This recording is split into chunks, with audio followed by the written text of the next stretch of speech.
Duke Harry Blackwood had built his reputation on ice-cold control and unwavering discipline. When he rashly swore an ancient oath to marry the first woman he touched, confident in his ability to avoid such contact, he believed himself safe from any romantic entanglements, but fate has a cruel sense of humor. One careless moment, one stumble in a darkened corridor, and suddenly the most powerful duke in England finds himself bound by honor to wed Elsa Whitfield, a humble maid whose gentle touch threatens to melt the frozen walls around his heart. What begins as an impossible obligation becomes a journey of discovery that will transform them both forever. The winter of 1824 found Duke Harry Blackwood exactly where he preferred to be, alone in his study at Ravenshollow Castle, surrounded by ledgers, correspondence, and the blessed silence that came with having successfully avoided yet another social gathering. At 32, Harry had perfected the art of isolation, earning himself a reputation as the coldest, most unapproachable nobleman in all of England. Standing 6 feet and 3 inches tall, with jet-black hair that he kept severely styled and steel-grey eyes that could freeze a man's blood with a single glance, Harry cut an imposing figure that most people found intimidating. His angular features were aristocratic to the point of severity, and his bearing spoke of generations of ducal authority. He dressed always in black or dark grey, as if colour itself might betray some weakness in his carefully constructed armour. The knock at his study door came precisely at 8 o'clock, as it did every evening. "Enter," Harry commanded, without looking up from the estate reports he was reviewing. His butler, Morrison, stepped into the room with the measured dignity that had served the Blackwood family for 30 years. "Your Grace, Lord Pemberton has arrived for your appointment." Harry suppressed a sigh. He had hoped Pemberton might have forgotten about their meeting, though he knew such hope was futile. When it came to matters of business and honor, men like Pemberton had memories like steel traps. "Send him in," Harry said, setting aside his papers and preparing himself for what he suspected would be an unpleasant conversation. Lord Pemberton entered with the swagger of a man who had never met a wager he wouldn't take or a challenge he wouldn't accept. At 45, he was still handsome in a dissolute way, his fair hair showing threads of silver and his blue eyes bright with the kind of mischief that had gotten him into trouble since his youth. "Harry, my boy!" Pemberton boomed, settling himself into the chair across from Harry's desk without invitation. "Looking as cheerful as ever, I see. Have you given any thought to our conversation last week?" "I've given it precisely the amount of thought it deserved," Harry replied coldly. "Which is to say none at all." Pemberton laughed, apparently delighted by Harry's hostility. "Still convinced you're above the concerns of ordinary mortals, are you? Still believe that your precious control makes you immune to the weaknesses that plague the rest of us? I believe that discipline and self-control are virtues that serve a man well," Harry said evenly, "unlike the reckless pursuit of pleasure that seems to guide your own decisions." "Ah, but that's where you're wrong, my friend," Pemberton said, leaning forward with obvious relish. "You see, I've discovered something quite interesting about your family history, something that might change your perspective on the value of, shall we say, taking risks." Harry felt a flicker of unease, though he was careful not to let it show on his face. "I'm not interested in whatever gossip you've unearthed, Pemberton." "Oh, this isn't gossip," Pemberton said with a grin that made Harry's blood run cold. "This is documented fact. It seems your grandfather, the late Duke, made a rather interesting wager in his youth. A wager that, according to the terms, passes down through the male line of your family." "Explain yourself," Harry said, his voice dropping to a dangerous whisper. Pemberton reached into his coat and withdrew a yellow document, placing it on Harry's desk with obvious satisfaction. A contract, signed and witnessed, stating that any Duke of Blackwood who remains unmarried past his 32nd birthday must accept a challenge of honor. The terms are quite specific and quite binding. Harry picked up the document, his eyes scanning the archaic language with growing horror. The contract was genuine, bearing his grandfather's seal and signature, witnessed by 3 peers of the realm. According to its terms, any unmarried Duke of Blackwood who reached his 32nd birthday would be required to accept a challenge that would determine his matrimonial fate. "This is absurd," Harry said, though his voice lacked its usual conviction. "No court would uphold such a ridiculous agreement." "Perhaps not," Pemberton agreed cheerfully. "But the court of public opinion is another matter entirely. Imagine the scandal if word got out that the great Duke of Blackwood was attempting to escape an oath sworn by his own grandfather. Your reputation for honor would be in tatters." Harry stared at the document, his mind racing. His 32nd birthday had passed 3 months ago, and he was indeed unmarried, a state he had always considered a mark of his superior self-control rather than a liability. "What exactly are you proposing?" he asked finally. "A simple challenge," Pemberton said, his eyes gleaming with malicious pleasure. "You claim that your self-control is absolute, that you're above the weaknesses that govern other men. Very well, prove it. Swear an oath that you will marry the first woman you touch, and then see how long your precious control lasts." "That's ridiculous," Harry said immediately. "I could simply avoid touching any woman." "Could you?" Pemberton asked with amusement. "For how long? A month? A year? Forever?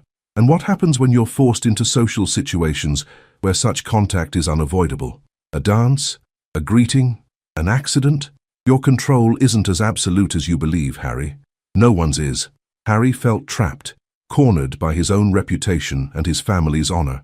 To refuse the challenge would be to admit that his vaunted self-control was a facade, that he was afraid of his own weakness. But to accept it would be to risk everything he had worked to build. "And if I refuse?" he asked. "Then I'll be forced to share this interesting piece of family history with the ton," Pemberton said with false regret. "Imagine the gossip, Harry. The great Duke of Blackwood, afraid to honor his own grandfather's oath. Your reputation would never recover." Harry stared at the man across from him, recognizing the trap for what it was, but unable to see a way out that didn't compromise his honor. His grandfather's oath was binding both legally and morally, and Pemberton knew it. "Very well," Harry said finally, his voice like ice. "I accept your challenge. I swear upon my honor as Duke of Blackwood that I will marry the first woman I touch, should such contact occur." Pemberton's grin widened. "Excellent. And to make it interesting, shall we say that this oath remains in effect for 6 months? Surely even you can avoid touching a woman for 6 months." "Easily," Harry said with more confidence than he felt. "I've managed to avoid unnecessary contact with women for 32 years. 6 more months will present no difficulty." "We shall see," Pemberton said, rising from his chair with obvious satisfaction. "We shall see indeed." After Pemberton left, Harry sat alone in his study, staring at the document that had just changed his life. The oath was sworn, witnessed, and binding. For the next 6 months, he would have to be more careful than ever to avoid any physical contact with women. It shouldn't be difficult, he told himself. He already avoided social gatherings, rarely entertained guests, and had structured his life to minimize contact with the opposite sex. His household staff knew better than to approach him unnecessarily, and his social obligations could be managed with careful planning. What Harry didn't know was that fate was already conspiring against him, in the form of a young woman who worked quietly in the shadows of his own household. The collision. Elsa Whitfield had been working as a maid at Ravenshollow Castle for nearly 3 years, and in all that time, she had perfected the art of invisibility. At 24, she possessed a quiet beauty that she deliberately downplayed. Chestnut brown hair always pinned severely back, warm amber eyes kept downcast, and a slender figure hidden beneath the shapeless grey dress that marked her station. She had learned early in her employment that the Duke preferred his servants to be seen as little as possible and heard even less.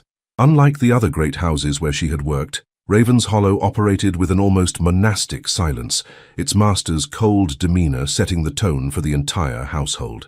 "His Grace is in one of his moods again," whispered Sarah, one of the kitchen maids, as they prepared for their evening duties. "Morrison says he's been locked in his study all day, and heaven help anyone who disturbs him." Elsa nodded sympathetically, though privately she thought the Duke was always in a mood. In 3 years, she had never seen him smile, never heard him speak a kind word to anyone, and never witnessed any behavior that suggested he possessed normal human emotions. "Best to stay out of his way tonight," advised Mrs. Hartwell, the head housekeeper, as she assigned the evening tasks. "Elsa, you'll take the upper corridors. Make sure the guest chambers are properly aired and the fires are laid. But for heaven's sake, don't make any noise about it." Elsa accepted her assignment with the same quiet efficiency she brought to all her duties. She had long ago learned that the best way to survive in service was to be competent, invisible, and completely forgettable. It was a strategy that had served her well in the 3 years since her father's death had left her with no choice but to seek employment. The upper corridors of Ravenshollow Castle were a maze of interconnected passages that had been built and rebuilt over centuries. During the day they were well lit and easily navigated, but at night, with only a few oil lamps to provide illumination, they could be treacherous for the unwary. Elsa moved through her duties with practiced efficiency, checking each guest chamber, ensuring the fires were properly laid, and making note of any repairs that might be needed. She was so absorbed in her work that she didn't hear the footsteps approaching from the opposite direction until it was too late. The collision happened at the intersection of two corridors, where a trick of architecture created a blind corner. Elsa, carrying an armload of fresh linens, rounded the corner just as someone else approached from the opposite direction.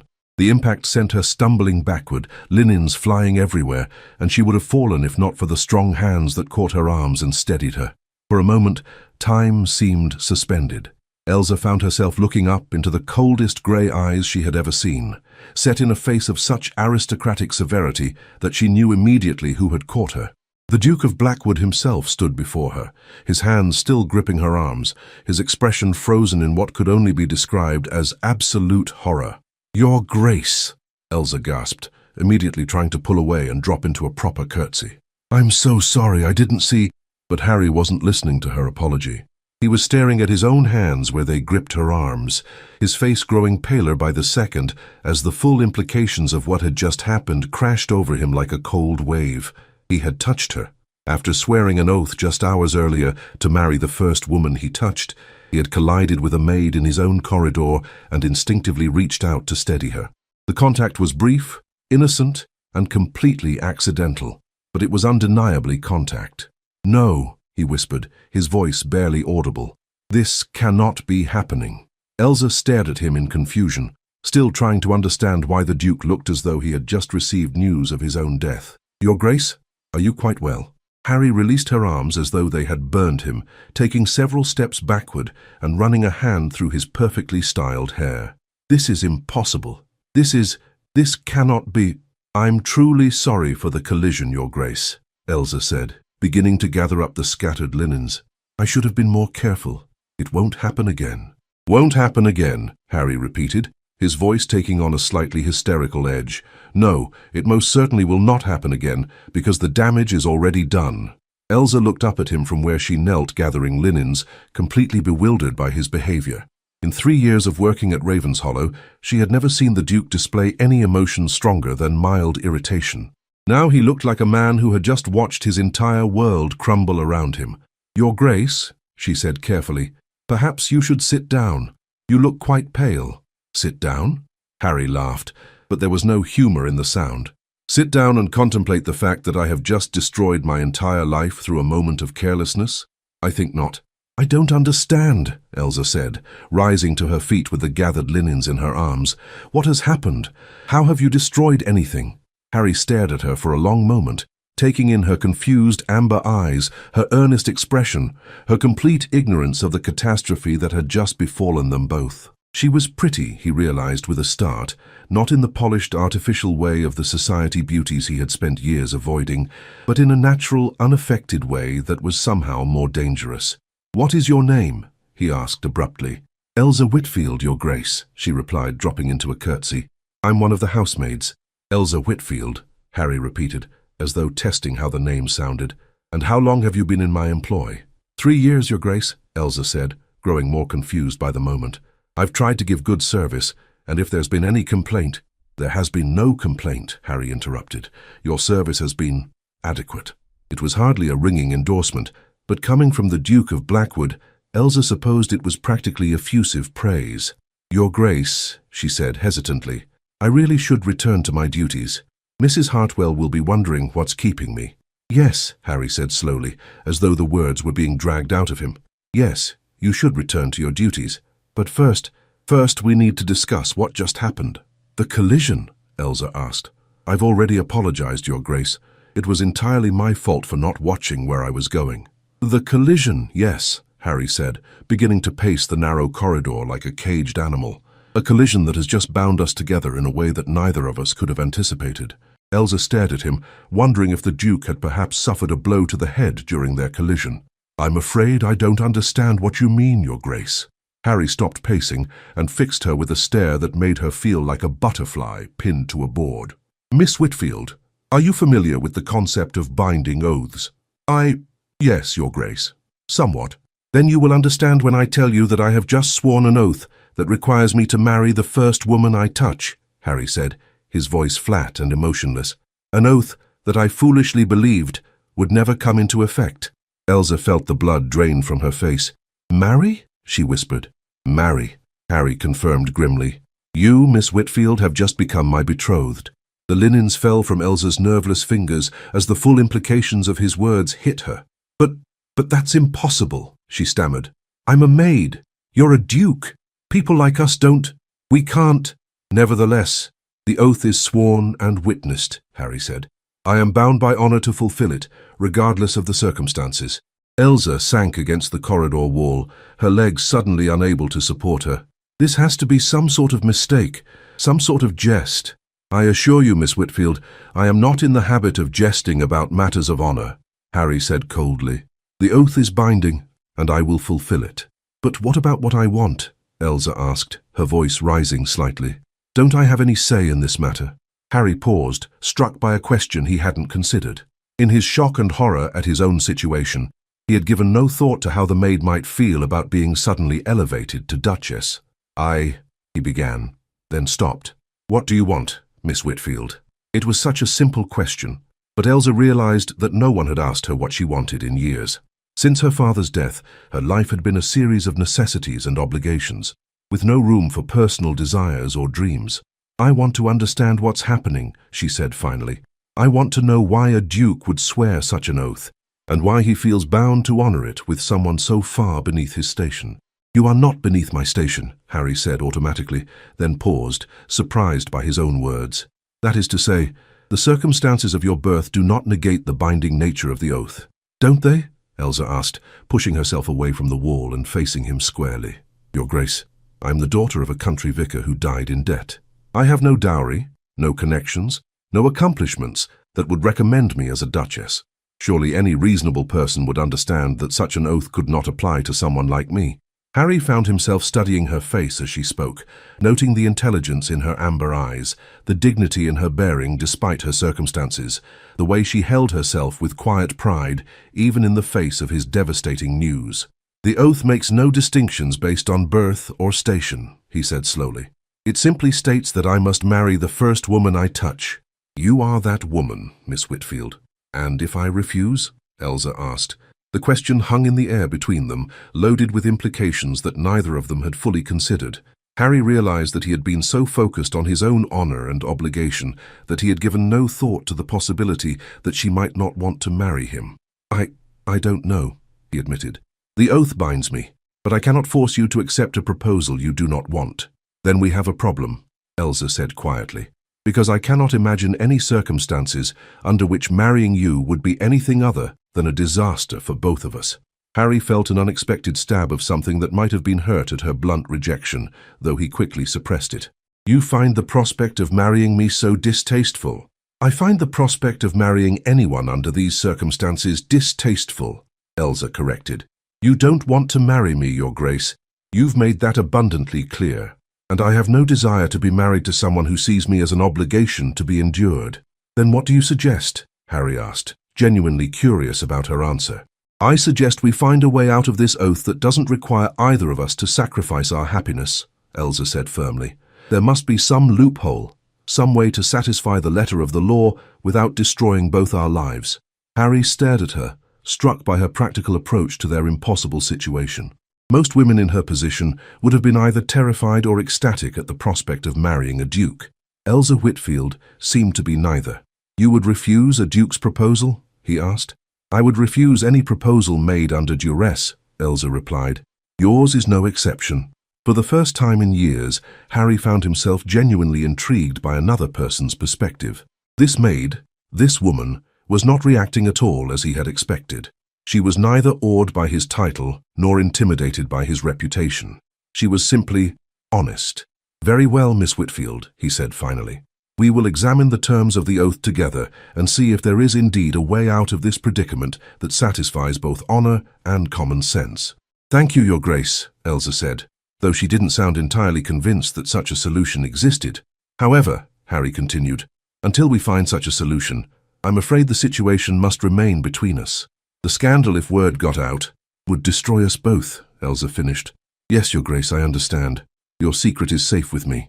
As they parted ways in the corridor, Harry returning to his study to examine the cursed document that had started this mess, and Elsa continuing with her duties, though her hands shook as she worked, both were acutely aware that their lives had just taken a turn that neither could have anticipated. What neither of them realized was that their collision in the corridor was only the beginning. The oath that bound them together would force them into a proximity that would reveal truths about themselves and each other that would change everything they thought they knew about love, duty, and the possibility of happiness. The Reluctant Alliance. The next morning found Harry in his study before dawn, surrounded by legal texts and family documents, as he searched desperately for some loophole in his grandfather's oath. The contract was maddeningly specific in some areas and frustratingly vague in others. But one thing was clear: the oath was binding, and there was no obvious way out. A soft knock at his door interrupted his research.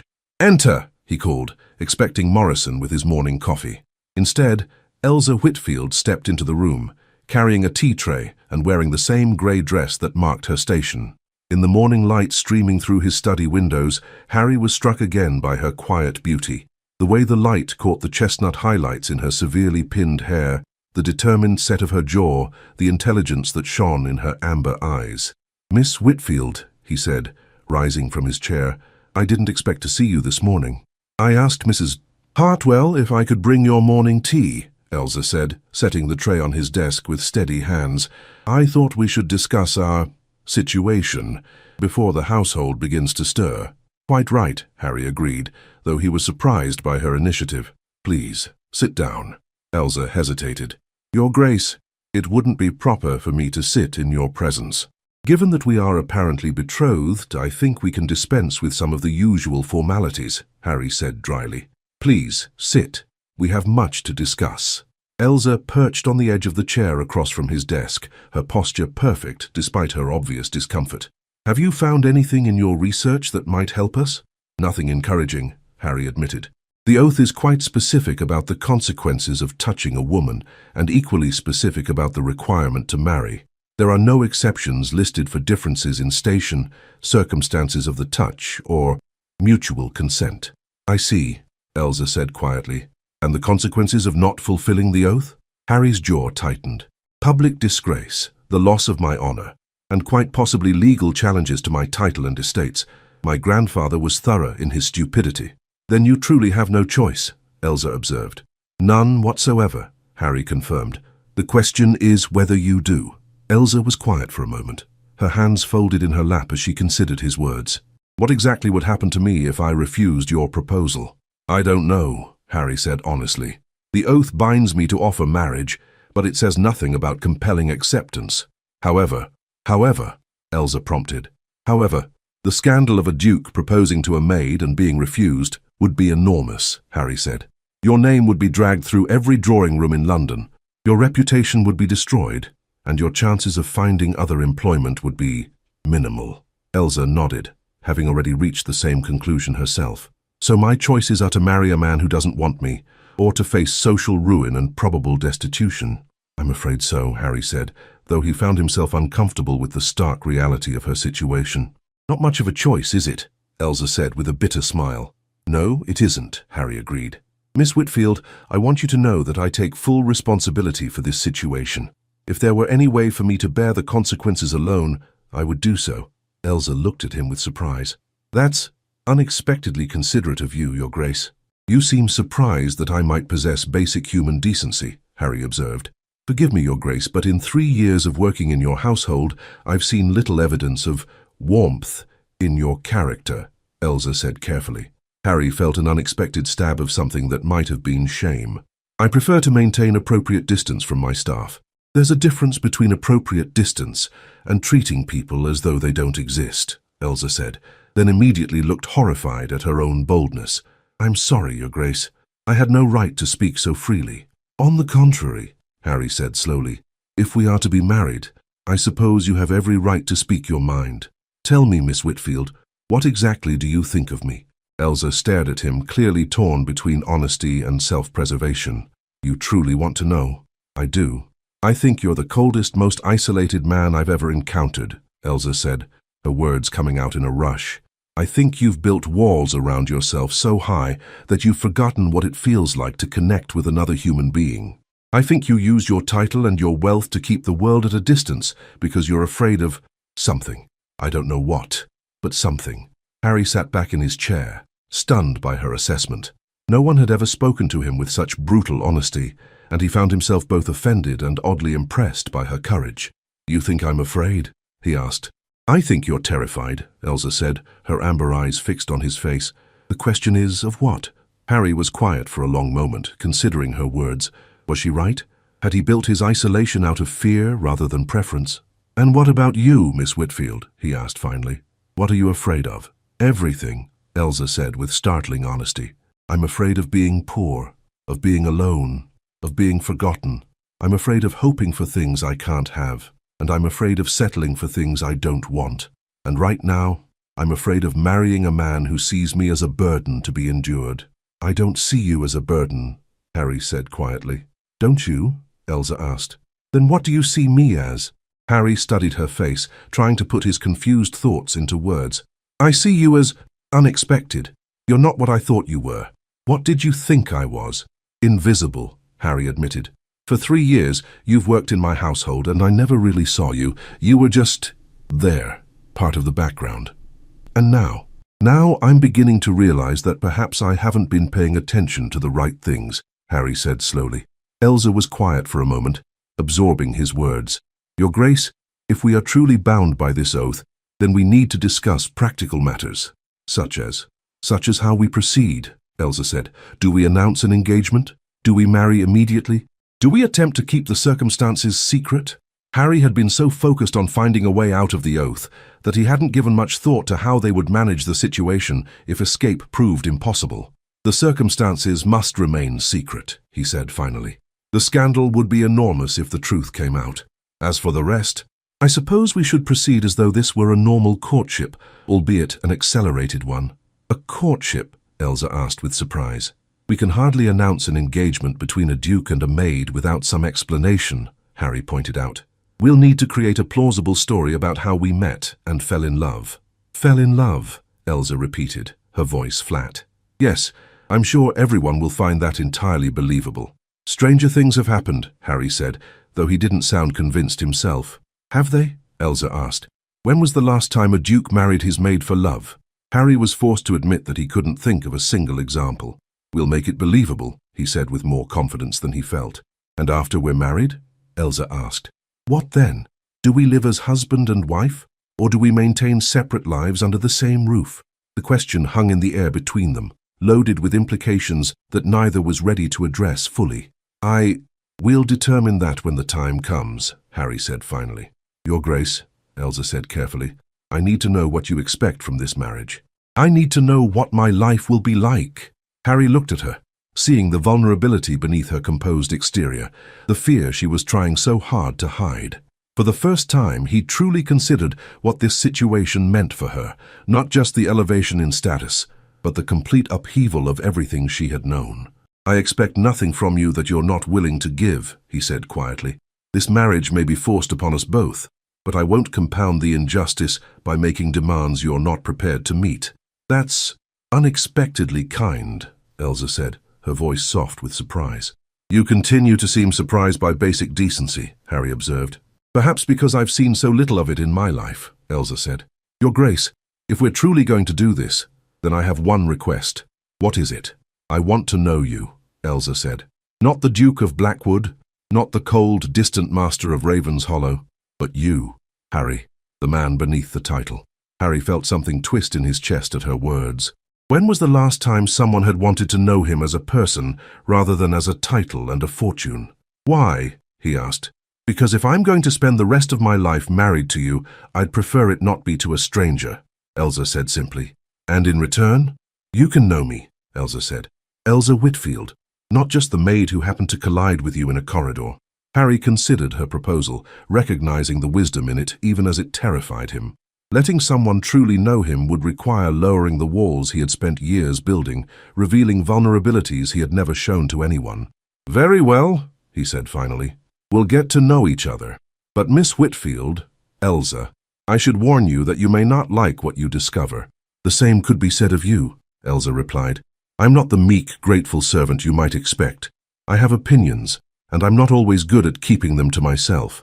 So I've noticed, Harry said, and for the first time in their acquaintance, his lips curved in what might almost have been a smile. Are you almost smiling, Your Grace? Elsa asked with wonder. Harry immediately schooled his expression back to its usual severity. Certainly not. I don't smile. Everyone smiles, Elsa said. Even you must have smiled at some point in your life. I make it a policy not to display unnecessary emotions, Harry said stiffly. Happiness is unnecessary? Elsa asked. Happiness is unreliable, Harry said after a moment. It comes and goes without warning, leaving disappointment in its wake. Better to maintain an even temperament. Elsa stared at him, beginning to understand the depth of his isolation. Your Grace, Harry, when was the last time you were truly happy? The question caught Harry off guard. He opened his mouth to give a quick answer, then closed it again as he realized he couldn't remember. That's not relevant, he said finally. It's completely relevant, Elsa said softly. If we're to be married, I'd like to think there's some possibility of happiness in our future. I can't promise you happiness, Harry said honestly. I'm not sure I remember how to achieve it. Then perhaps, Elsa said, we can learn together. As she rose to leave, Harry found himself watching her with new eyes. This woman, this maid who had accidentally become his betrothed, was not at all what he had expected. She was brave, honest, and surprisingly insightful. Perhaps, he thought with something that might have been hope, their forced marriage wouldn't be the disaster he had initially feared. Perhaps with time and effort, it might even become something more. The transformation begins over the following days. Harry found himself in the unprecedented position of courting his own maid, while trying to maintain the fiction that nothing had changed. It was a delicate balance that required careful planning and no small amount of creativity. We need to establish a plausible backstory for our acquaintance, Harry said during one of their clandestine meetings in his study. Something that explains how we came to know each other well enough for a courtship to develop. Elsa, who was growing more comfortable in his presence despite the unusual circumstances, considered the problem thoughtfully. What if we say that you noticed my educational background and began engaging me in conversation about books and literature? Your educational background? Harry asked with interest. I confess I know nothing about your education. My father was a vicar, Elsa explained. He believed strongly in education for women, even daughters of modest means. I can read Latin and French. I'm familiar with classical literature, and I have some knowledge of history and natural philosophy. Harry stared at her in amazement. You're educated to a level that would rival most gentlewomen, and you've been working as a maid? Educated women of my station have limited options, Elsa said with a shrug. I could be a governess, a companion, or a servant. Given my circumstances, service seemed the most secure choice. Your circumstances? My father died owing significant debts, Elsa explained. I had to sell everything to pay them, which left me with nothing but my education and my willingness to work. Harry felt an unexpected surge of admiration for her resilience. That must have been difficult. It was necessary, Elsa said simply. We all do what we must to survive. Indeed we do, Harry agreed, thinking of his own situation. Very well, we'll say that I discovered your educational background and began seeking your opinions on various literary matters. It's plausible enough that a scholarly duke might appreciate intelligent conversation, regardless of the source. And from there, we gradually developed feelings, Elsa asked, her cheeks coloring slightly at the word. Precisely, Harry said, trying to ignore the way her blush made her amber eyes seem even more luminous. We'll need to be seen together occasionally, but in ways that seem natural and innocent. How do we manage that without causing scandal? Harry had been considering this problem. I'll begin taking walks in the gardens in the evenings. You can happen to be there, tending to some household task. We'll engage in conversation, and gradually the household will become accustomed to seeing us speak.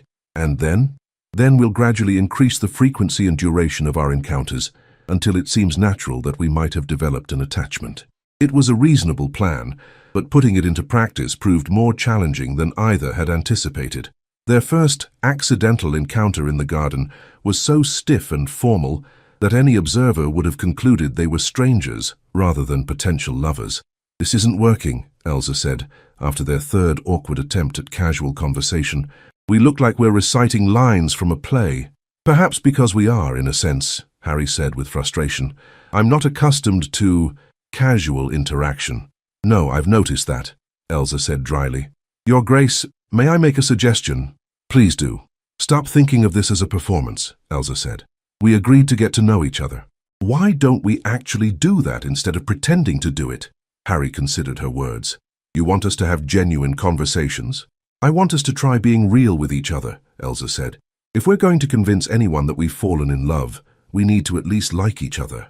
And you don't like me? Harry asked, surprised by how much her answer mattered to him. I don't know you well enough to like or dislike you, Elsa said honestly. You're intimidating, remote. I never know what you're thinking or feeling. I'm thinking that this situation is impossible, Harry said, with more honesty than he had intended. I'm feeling completely out of my depth. Elsa looked at him with surprise. You're nervous, terrified, Harry admitted. I've never courted anyone, Elsa. I've spent my entire adult life avoiding romantic entanglements, and now I'm supposed to convince the world that I've fallen desperately in love with my maid. You've never courted anyone? Elsa asked with amazement. Never, Harry confirmed. I've attended social functions, danced when absolutely necessary, and made polite conversation with appropriate young ladies, but I've never pursued anyone. Why not? Harry was quiet for a moment, considering how much to reveal. Because I've never met anyone who made me want to. And now you're stuck with someone you never would have chosen, Elsa said quietly. I didn't say that, Harry said quickly, then paused, surprised by his own words. That is, you're not what I expected. What did you expect? Someone simpler, Harry said honestly. Someone who would be grateful for the elevation in status, and not ask difficult questions. I'm sorry to disappoint you, Elsa said with a slight smile. You haven't disappointed me, Harry said, realizing it was true. You've surprised me, in ways I didn't know I wanted to be surprised. Their eyes met across the garden path, and for a moment something passed between them that felt almost real, almost like the beginning of genuine affection. Tell me about your childhood, Elsa said suddenly. Why? Because I want to understand how you became so isolated, Elsa said. People aren't born cold, Harry. Something made you that way. Harry felt his automatic defenses rising, the instinct to deflect and withdraw that had served him for so many years. But something in Elsa's amber eyes, curiosity rather than judgment, genuine interest rather than idle gossip, made him want to answer. My parents died when I was 12, he said finally. A carriage accident. I inherited the title and all its responsibilities at an age when most boys are still playing with toy soldiers. That must have been terrifying, Elsa said softly. It was, Harry admitted. Suddenly I was responsible for vast estates, thousands of people, enormous wealth, and I had no idea what I was doing. The only way I could manage was to shut everything else out, focus only on duty and responsibility. And you never let yourself be a child again, Elsa observed. I couldn't afford to be a child, Harry said. Too many people depended on me. And now? You're 32 years old, Harry. Surely you can afford to be human now. Harry looked at her, struck by the simple truth of her words. I'm not sure I remember how. Then perhaps, Elsa said, echoing her words from their first real conversation, we can learn together. As the days passed, their evening conversations in the garden became less forced and more genuine. Harry found himself looking forward to these meetings with an anticipation that surprised him, while Elsa discovered that beneath the Duke's cold exterior lay a man of surprising depth and intelligence. You're not at all what I expected, Elsa said one evening as they walked along the garden paths. What did you expect? Harry asked. Someone arrogant and entitled, Elsa said honestly. Someone who would see this marriage as his due and expect me to be grateful for the honor. And instead, I find someone who's as trapped by circumstances as I am, Elsa said. Someone who's spent so long fulfilling everyone else's expectations that he's forgotten what he actually wants. What makes you think I want anything beyond duty and responsibility? Harry asked. Because no one can live on duty alone, Elsa said simply. It's not enough.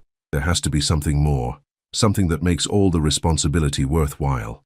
And what makes your life worthwhile? Harry asked. Elsa was quiet for a moment, considering the question. Hope, I suppose. The belief that tomorrow might be better than today, that there's still time for things to change, for dreams to come true. What do you dream about? Harry asked, genuinely curious. Small things, mostly, Elsa said with a self-deprecating smile. A home of my own, someone who cares whether I'm happy or sad. The freedom to read whatever I want, whenever I want. The chance to make a difference in someone's life. Those don't sound like small things to me, Harry said quietly. Don't they? What do you dream about, Harry? Harry was quiet for so long that Elsa thought he wouldn't answer. When he finally spoke, his voice was barely above a whisper. I dream about not being alone, he said. About having someone who knows me, really knows me, and chooses to stay anyway. I dream about laughter, about warmth, about what it might feel like to come home to someone who's genuinely happy to see me. Elsa felt her heart clench at the loneliness in his voice. You could have that, you know. You could have all of that. Could I? Harry asked. I'm not sure I know how to let someone that close. You're letting me close, Elsa pointed out. Am I? Harry asked, looking at her with surprise. Closer than anyone else, I'd imagine, Elsa said. You're talking to me, really talking, sharing things that matter. That's not nothing, Harry. As they stood together in the moonlit garden, both realized that something had shifted between them. What had begun as a forced arrangement was slowly becoming something else. Not love, perhaps, not yet, but the foundation upon which love might eventually be built. Elsa, Harry said quietly, I want you to know that whatever happens between us, I'll do everything in my power to make sure you're happy. You deserve that much, at least. And you deserve happiness too, Harry, Elsa said softly. Don't forget that. As they parted ways that evening, Harry returning to his study, Elsa to her small room in the servants' quarters, both carried with them the growing realization that their forced marriage might not be the disaster they had initially feared. Perhaps with time and patience and the courage to be vulnerable with each other, it might even become something beautiful. The announcement. 3 weeks after their collision in the corridor, Harry made the decision that would change both their lives forever. He could no longer pretend that there was a way out of his oath, and the growing connection he felt with Elsa had convinced him that their marriage, while unconventional, need not be unhappy. I've made arrangements for you to be fitted for appropriate clothing, Harry told Elsa during one of their evening meetings. We'll announce our engagement next week. Elsa felt her heart skip a beat. Despite their growing friendship, the reality of actually becoming a duchess still seemed impossible. Are you certain this is what you want to do? I'm certain it's what I must do, Harry said. The question is whether you're prepared for what comes next. What does come next? Elsa asked. Scrutiny, Harry said bluntly. Once our engagement is announced, you'll become the focus of intense curiosity and speculation. Every aspect of your background will be examined. Every word you speak will be analyzed. Every gesture will be judged. That's terrifying, Elsa admitted. It is, Harry agreed. But I'll be with you through all of it. We'll face it together. The word together sent a warm flutter through Elsa's chest. Somewhere in their weeks of conversation, Harry had begun to feel less like a stranger and more like a partner. What story will we tell about our courtship? Elsa asked. The truth, mostly, Harry said. That I discovered your intelligence and education, that we began discussing literature and philosophy, and that I gradually came to admire your character and mind. And the fact that I was your maid will be presented as evidence of my unconventional nature and your exceptional qualities, Harry said. We'll emphasize that true worth isn't determined by birth or station. Do you think people will believe it? Elsa asked. Some will, Harry said. Others will assume I've lost my mind or that you've somehow entrapped me. We'll have to prove them wrong through our behavior. The next few days passed in a whirlwind of preparation. Elsa was fitted for an entirely new wardrobe, appropriate to her soon-to-be station, a process that felt surreal and overwhelming. The seamstress, Mrs. Pemberton, was clearly puzzled by the situation, but too well paid to ask questions. His Grace has excellent taste, Mrs. Pemberton murmured, as she pinned a gown of deep blue silk. This color brings out your eyes beautifully, miss. Elsa stared at herself in the mirror, hardly recognizing the elegant woman looking back at her. The fine clothing transformed her appearance completely, revealing the natural beauty she had spent years hiding beneath shapeless grey dresses. I look like someone else entirely, she said to Harry when he saw her in her new finery. You look like yourself, Harry corrected, but without the disguise of servitude. This is who you truly are, Elsa. A duke's fiancée? Elsa asked with a nervous laugh. A woman of intelligence, grace and beauty who happens to be engaged to a duke, Harry said. The order of importance is significant. The announcement was made on a Tuesday morning, with notices sent to all the major newspapers and personal letters delivered to the most influential members of society. Harry had chosen his words carefully, emphasizing Elsa's education and character, while acknowledging the unconventional nature of their match. The reaction was immediate and explosive. "A maid!" Lady Pemberton shrieked when she read the announcement. "The Duke of Blackwood is marrying a maid." "Not just any maid," her husband corrected, reading over her shoulder. "His own maid." "Good God, what can the man be thinking?" Similar conversations were taking place in drawing rooms across London as society struggled to understand and accept Harry's shocking choice. Some dismissed it as temporary madness, others speculated about secret scandals or hidden pregnancies, and a few wondered if perhaps the Duke had simply fallen in love. At Ravenshollow Castle, the household was in an uproar.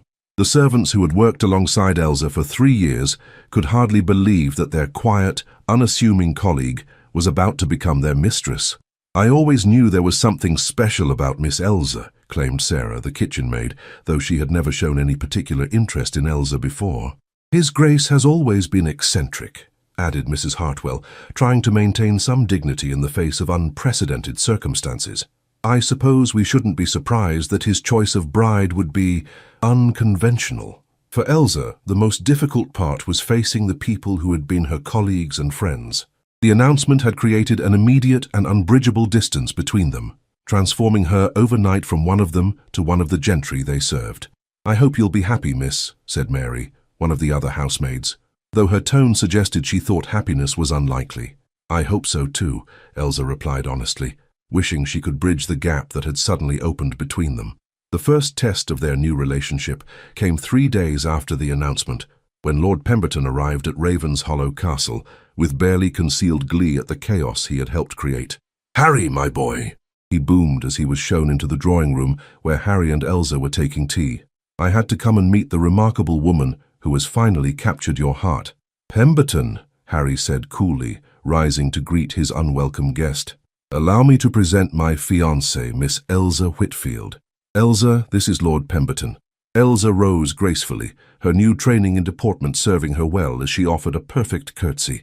"Lord Pemberton, I'm pleased to make your acquaintance." "The pleasure is entirely mine, my dear," Pemberton said, bowing over her hand with exaggerated courtesy. "I must say, you're even lovelier than the reports suggested." "Harry, you sly devil, how did you manage to keep such a treasure hidden?" "Miss Whitfield's worth was never hidden," Harry said firmly. "It simply took time for me to recognize it fully." "How romantic," Pemberton said with a smile that didn't reach his eyes. "Tell me, Miss Whitfield, how does it feel to go from scrubbing floors to becoming a duchess?" The question was designed to humiliate, to remind everyone present of Elsa's humble origins. Harry felt his jaw clench with anger, but before he could respond, Elsa spoke with perfect composure. "I've never scrubbed floors, Lord Pemberton," she said calmly. "My duties were primarily in the upper chambers, maintaining the guest rooms and library. As for becoming a duchess, I'm honored by His Grace's regard and hope to prove worthy of the trust he's placed in me." "How admirably modest," Pemberton said, though his tone suggested he found her response disappointing. "And what do your family think of this remarkable elevation?" "My parents are deceased," Elsa said simply, "but I believe they would be proud to see me marry a man of such honor and integrity." Harry felt a surge of pride at Elsa's dignified responses. She was handling Pemberton's barely veiled hostility with a grace that would have done credit to any duchess born to the role. "Indeed," Pemberton said, clearly frustrated by his inability to rattle her. "And when might we expect the happy occasion to take place?" "We haven't set a date yet," Harry said smoothly. "We're allowing ourselves time to plan a ceremony appropriate to the significance of the occasion." "How wise," Pemberton said. "After all, one wouldn't want to rush into such an unprecedented union." After Pemberton left, Harry turned to Elsa with genuine admiration. "You handled that beautifully. He was trying to embarrass you, and you turned every question to your advantage." "Was I supposed to be embarrassed?" Elsa asked with a slight smile. "I'm proud of my work, Harry. I've never done anything dishonorable to earn my living." "No, you haven't," Harry agreed. "And anyone who suggests otherwise will answer to me." It was a declaration that sent warmth flooding through Elsa's chest. The idea that someone would defend her, protect her, stand by her side against the world's judgment. It was more than she had ever dared to hope for. Over the following weeks, They faced a steady stream of visitors, all curious to meet the woman who had captured the elusive Duke of Blackwood. Some came with genuine goodwill, others with barely concealed hostility, but Elsa met them all with the same quiet dignity that had impressed Harry from the beginning. "You're a natural," Harry observed after a particularly challenging afternoon with a group of society matrons who had clearly expected to find Elsa wanting. "You handle these social situations better than most women born to them." "I had a good teacher," Elsa said, thinking of her father. "He always said that true nobility comes from character, not birth." "A wise man," Harry said. "I wish I could have met him." "He would have liked you," Elsa said with certainty. "He believed that a man's worth should be measured by his actions, not his title." "And what do my actions tell you about my worth?" Harry asked, genuinely curious about her assessment. Elsa considered the question carefully. "They tell me that you're a man who honors his commitments, even when they're inconvenient, that you're capable of kindness, even when you try to hide it, that you're lonely but too proud to admit it. And," Harry prompted, sensing there was more. "And that you're afraid of being hurt," Elsa said softly. "So you keep everyone at a distance to protect yourself." Harry felt exposed by her perceptive analysis. "You see too much," he said quietly. "I see a man who deserves to be happy," Elsa replied. "The question is whether you'll let yourself be." Their conversation was interrupted by the arrival of Morrison with an urgent message. "Your Grace, a courier has arrived from London with news that requires your immediate attention." Harry read the message quickly, his expression growing grim. "It seems our engagement has attracted attention from an unexpected quarter. The Prince Regent himself has expressed interest in meeting my bride-to-be." Elsa felt the blood drain from her face. "The Prince Regent? But I'm nobody. Why would he care about our marriage?" "Because it's unprecedented," Harry explained. "A duke marrying his maid is exactly the sort of romantic scandal that appeals to his sense of drama. He's commanded our presence at Carlton House next week." "Commanded?" Elsa repeated faintly. "One doesn't refuse an invitation from the Prince Regent," Harry said gently. "But don't worry, Elsa. I'll be with you every moment. We'll face this together." The week of preparation for their presentation at Carlton House was intense and overwhelming. Elsa was coached in court etiquette by a stern woman hired specifically for the purpose, fitted for a gown appropriate to the occasion, and drilled on proper forms of address until her head spun. "Remember," Harry said as their carriage approached Carlton House, "you have every right to be there. You're my chosen bride, and that gives you a status that no one can question." "I feel like I'm going to be sick," Elsa admitted, her hands trembling in her lap. "You'll be magnificent," Harry said with conviction. "Just be yourself, Elsa. That's all you need to be." Carlton House was even more opulent than Elsa had imagined, with gilded walls, crystal chandeliers, and artwork that represented fortunes beyond her comprehension. As they were announced and made their way through the receiving line, she was acutely aware of the stares and whispers that followed them. "The Duke of Blackwood and Miss Elsa Whitfield," the Chamberlain announced, as they approached the Prince Regent. George, Prince of Wales, was a man of impressive girth and even more impressive ego, dressed in elaborate court costume that emphasized his royal status. His eyes lit up with curiosity as he examined Elsa from head to toe. "So," he said in his rich, cultured voice, "this is the remarkable woman who has finally tamed the coldest duke in England. My dear Miss Whitfield, you must tell me your secret." Elsa sank into the deepest curtsy she could manage, her heart pounding so loudly she was sure everyone could hear it. "Your Royal Highness, I fear there's no secret beyond His Grace's kindness in seeing worth where others might not." "Modesty!" the Prince Regent exclaimed with delight. "How refreshing in a world full of ambitious climbers. Tell me, my dear, what is it that you see in our stern Duke that has escaped the notice of every other woman in England?" The question was clearly designed to entertain the assembled court, but Elsa answered with complete sincerity. "I see a man of honor, Your Royal Highness. A man who takes his responsibilities seriously, but who also possesses unexpected depths of kindness and intelligence. I see someone who judges people by their character, rather than their circumstances." "And you, Blackwood?" the Prince Regent asked, turning to Harry. "What do you see in this remarkable young woman?" "I see my future, Your Royal Highness," Harry said simply. "Miss Whitfield has shown me that true nobility lies not in birth, but in character, not in title, but in the courage to be genuinely oneself." The Prince Regent clapped his hands together with obvious delight. "Marvelous! A true love match, and all the more romantic for its unconventional beginning." You have our blessing, of course, and our invitation to the wedding." As they made their way through the rest of the evening, Elsa found herself relaxing slightly. The Prince Regent's obvious approval had set the tone for the other guests, and while there were still whispers and stares, they were more curious than hostile. "You were perfect," Harry murmured to her during a brief moment of privacy. "Absolutely perfect." "I was terrified," Elsa admitted. "It didn't show," Harry assured her. "You carried yourself like a queen." "I felt like a fraud," Elsa said honestly. "You're not a fraud," Harry said firmly. "You're exactly what you appear to be, a woman of grace, intelligence, and integrity. Don't let anyone convince you otherwise." The carriage ride back to Ravenshollow was quiet, both of them exhausted by the intensity of the evening. But as they sat together in the darkness, Elsa found herself thinking about Harry's words to the Prince Regent. "Did you mean what you said tonight?" she asked quietly. "About seeing your future in me?" Harry was quiet for a long moment. "Yes," he said finally. "I did mean it. Somewhere in these past weeks, Elsa, you've become more than just an obligation to me. You've become hope." "Hope for what?" "Hope that I might not have to spend the rest of my life alone," Harry said softly. "Hope that there might be more to existence than duty and responsibility. Hope that I might actually deserve happiness." Elsa felt tears prick at her eyes. "You do deserve happiness, Harry. We both do." "Do we?" Harry asked. "Sometimes I wonder if this whole situation isn't some sort of cosmic jest. Two people thrown together by chance, trying to make the best of impossible circumstances." "Maybe it is," Elsa said.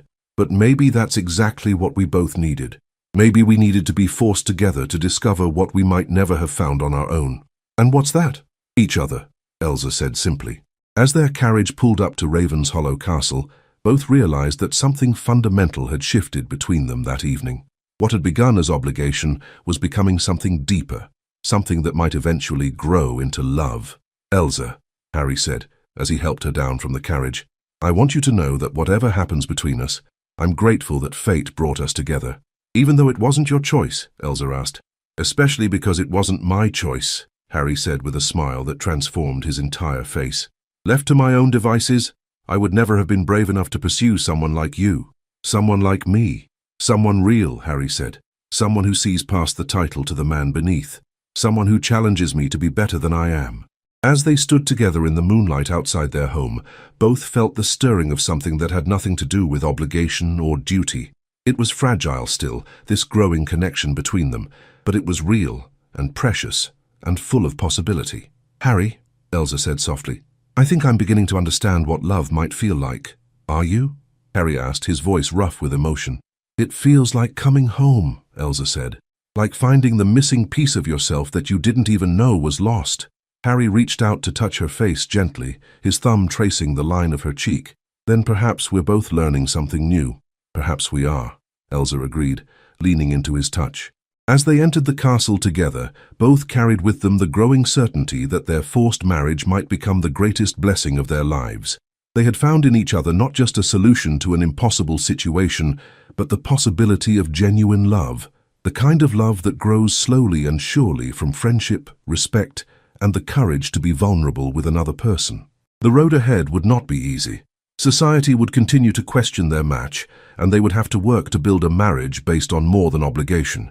But they would face those challenges together, as partners, as friends, and perhaps eventually, as lovers in the truest sense of the word.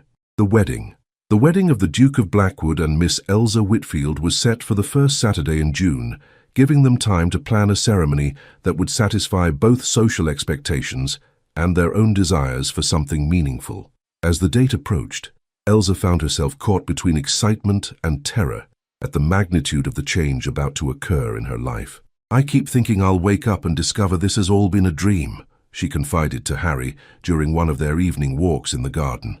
6 months ago, I was invisible. Now I'm about to become one of the most prominent women in England." "Are you having second thoughts?" Harry asked, though his voice carried a note of concern that suggested her answer mattered deeply to him. "About marrying you?" "No," Elsa said without hesitation. "About becoming a duchess?" "Every day." "You'll be a wonderful duchess," Harry said with conviction. "You have all the qualities that matter: intelligence, compassion, integrity. The rest can be learned." "Can it?" Elsa asked. "Sometimes I feel like I'm playing a role in a play I've never read." We're all playing roles to some extent, Harry said thoughtfully. The difference is that you're choosing to play yours with honesty and grace. Their conversation was interrupted by the arrival of Morrison with news that would test that grace to its limits. Your Grace, the butler said with obvious discomfort, there's been a development regarding the wedding arrangements. It seems that certain parties have been spreading rumors about the circumstances of your engagement. What sort of rumors? Harry asked, his voice taking on a dangerous edge. Suggestions that Miss Whitfield may have compromised herself in order to secure your proposal, Morrison said delicately. The gossips are saying that only scandal could explain such an unprecedented match. Elsa felt the blood drain from her face. They're saying I'm pregnant? Among other things, Morrison confirmed unhappily. Harry's expression turned thunderous. Who is spreading these lies? The rumors seem to have originated with Lord Pemberton's circle, Morrison said, though they've spread far beyond that now. Of course they have, Harry said grimly. Pemberton can't bear to see his scheme result in genuine happiness. What do we do? Elsa asked, her voice barely above a whisper. How do we fight rumors like that? We ignore them, Harry said firmly. We proceed with our wedding as planned, and we let our behavior speak for itself. The truth has a way of emerging eventually. But what if people believe the lies? Elsa asked. What if they think I trapped you into marriage? Then they're fools, Harry said bluntly. Anyone who knows me knows that I cannot be trapped into anything. I'm marrying you because I choose to, Elsa. Never doubt that. Despite Harry's reassurances, the rumors cast a shadow over their wedding preparations. Several prominent families withdrew their acceptances to the ceremony, and the whispers followed them wherever they went. But there were also unexpected sources of support. Miss Whitfield, said the Duchess of Marlborough when she called to pay her respects, I wanted you to know that my family stands firmly behind your engagement. Anyone with eyes can see that the Duke is genuinely devoted to you. Thank you, Your Grace, Elsa said, touched by the unexpected kindness. Your support means more than you know. Nonsense, the Duchess said briskly. I've known Harry since he was a boy, and I've never seen him as happy as he's been these past weeks. Whatever brought you together, it's clear that you're good for each other.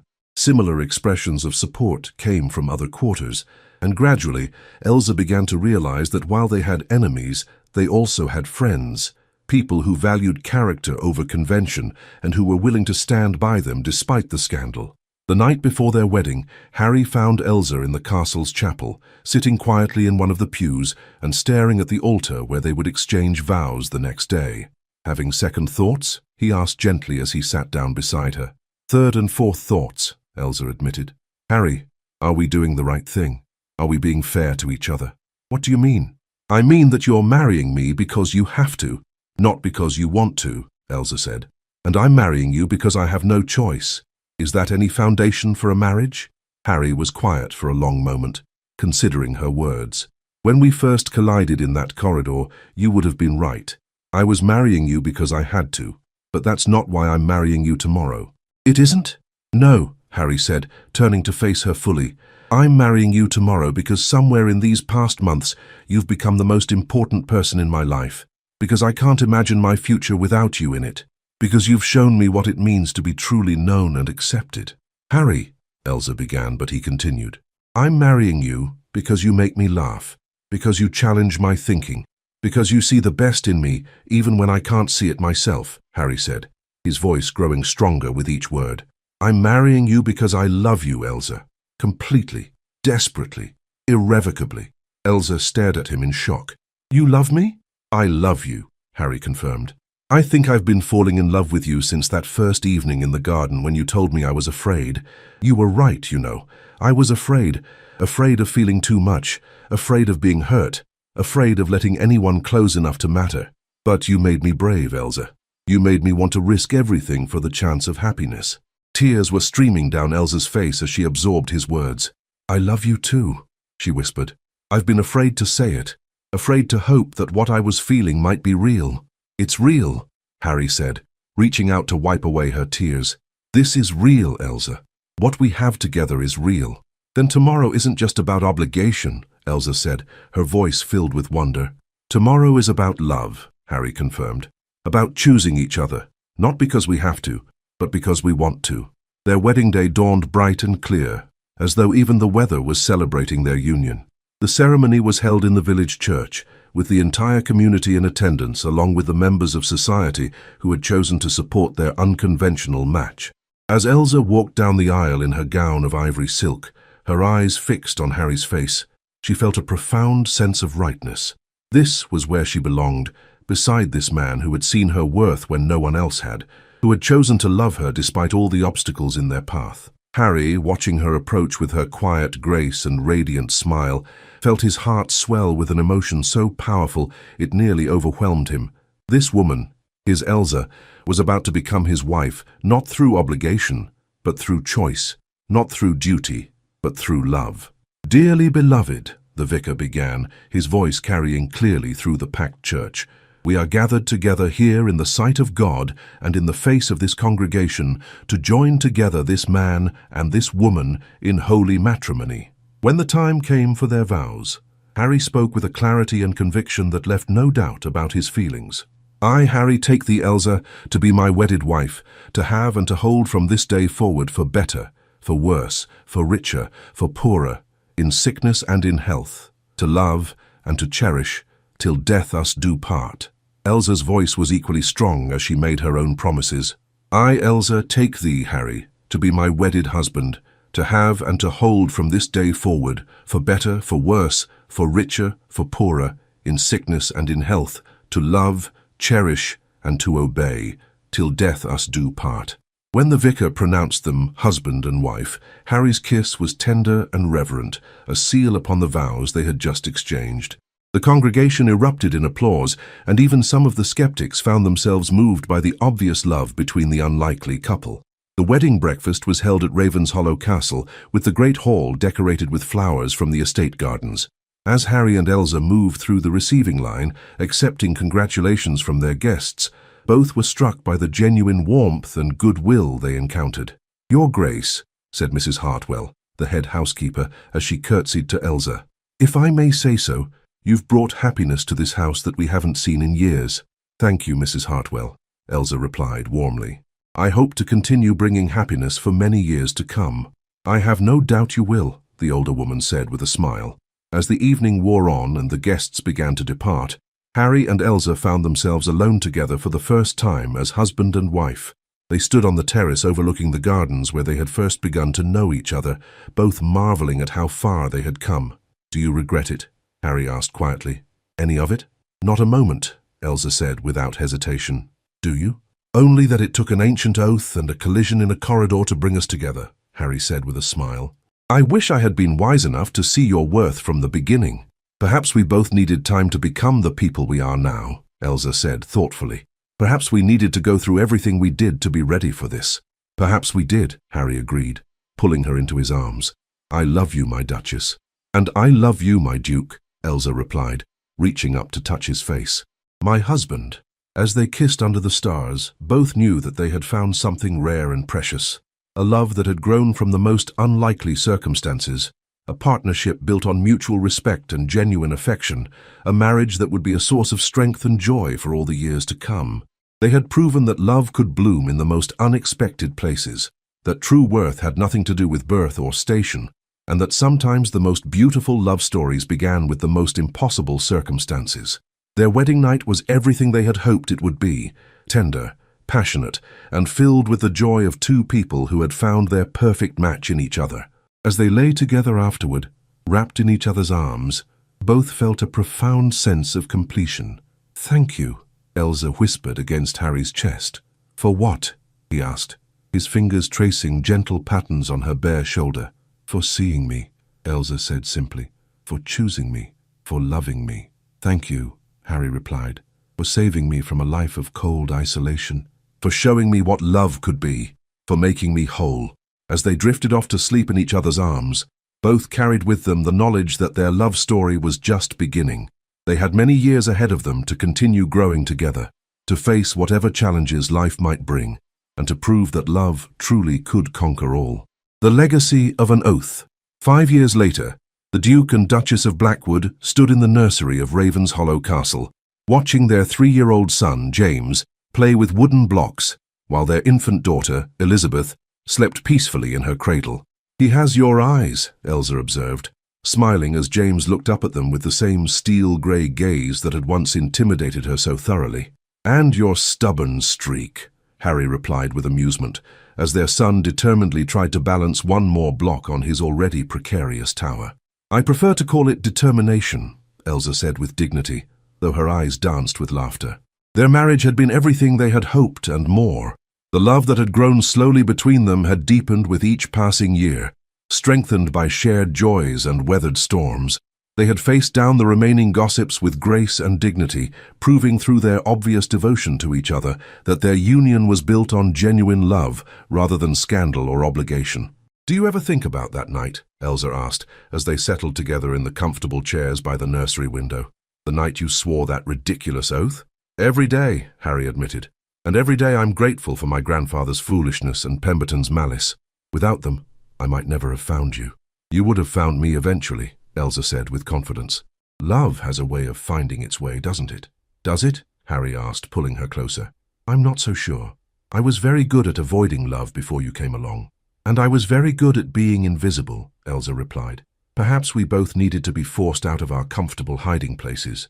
Their conversation was interrupted by the arrival of Morrison, now showing his age, but still devoted to the family he had served for so many years. "Your Graces," he said with a bow, "Lord and Lady Pemberton have arrived for tea." Harry and Elsa exchanged amused glances. Pemberton's marriage to a wealthy widow had mellowed him considerably, and he had become one of their most ardent supporters, claiming credit for their happiness with shameless pride. "Send them up," Harry said. "And Morrison, thank you for everything you've done for our family over the years." "It's been my honor, Your Grace," Morrison replied with obvious emotion. As they made their way downstairs to greet their guests, Elsa reflected on the incredible journey that had brought them to this moment of perfect happiness. She had gone from invisible maid to beloved duchess, from resigned spinsterhood to passionate love, from believing herself worthless to knowing herself cherished. "What are you thinking about?" Harry asked, noting her contemplative expression. "About how grateful I am for that collision in the corridor," Elsa said with a smile. "About how sometimes the most beautiful things come from the most unexpected circumstances. About how an oath meant to punish became the greatest blessing of our lives," Harry added. "Exactly," Elsa agreed. "Sometimes fate knows what we need better than we do." As they entered the drawing room to greet their guests, both carried with them the deep satisfaction that comes from a love well earned and a life well lived. They had proven that true love could overcome any obstacle, that worth was measured by character rather than birth, and that sometimes the most unlikely matches made the strongest marriages. Their love story would be told for generations, a tale of how a cold duke and an invisible maid found in each other the warmth and recognition they had both been seeking. It was proof that love could bloom in the most unexpected places, that happiness was possible for anyone brave enough to reach for it, and that sometimes the things we resist most strongly are exactly what we need most desperately. Years later, when their children asked about how their parents had fallen in love, Harry and Elsa would tell them the truth, that love doesn't always arrive when we expect it, or in the form we anticipate, but when it does come, it has the power to transform everything. They would explain that the strongest marriages are built not on passion alone, but on friendship, respect, and the daily choice to love and support each other through every challenge and triumph. Their story became a beacon of hope for others who felt overlooked or undervalued. Proof that everyone deserves love and that it's never too late to find happiness. The maid who became a duchess and the duke who learned to love had created something beautiful together, a marriage, a family, and a legacy that would inspire others for generations to come. Harry and Elsa's love story reminds us that sometimes our greatest blessings come disguised as our worst disasters. What seemed like an impossible obligation became the foundation for the deepest love, proving that fate often knows what we need better than we do ourselves. Their journey shows us that true worth isn't determined by birth, station, or circumstances, but by character, kindness, and the courage to be authentically ourselves. Love sees beyond surface appearances to the soul beneath, and the strongest relationships are built on friendship, respect, and genuine understanding. May their story inspire you to remain open to unexpected possibilities, to value character over convention, and to believe that everyone, regardless of their circumstances, deserves love, happiness, and the chance to be truly seen and cherished. Subscribe for more captivating historical romances where love conquers all. From unexpected matches to second chances, discover stories that prove true love always finds a way. Comment. What did you love most about Harry and Elsa's journey from obligation to true love? Your next favorite romance is waiting.